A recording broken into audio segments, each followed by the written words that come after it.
झालेल्या आंदोलनाबद्दल श्री शरद कोळी, श्री खंदारे व इतर त्यांचे कार्यकर्ते यांच्यावर भारतीय न्याय संहिता कलम 223 सह 135 महाराष्ट्र पोलीस कायदा अन्वये गुन्हा दाखल करण्यात आलेला आहे आणि त्यांच्या विरुद्ध योग्य ती प्रतिबंधक कारवाई सुद्धा करण्यात येत आहे।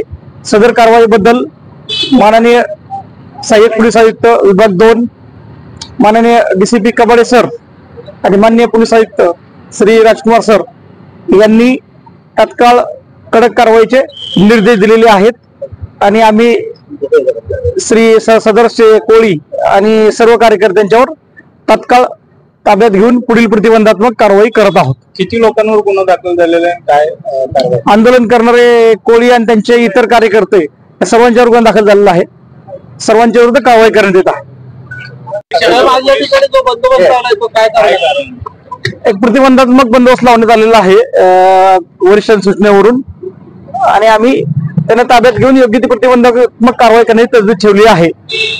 कुठल्या कार्यालयाविषयी आपण बंदोबस्त लावले आणि काय आंदोलनाची शक्यता, काय इशारा दिला होता काँग्रेसने, काय झालं काय?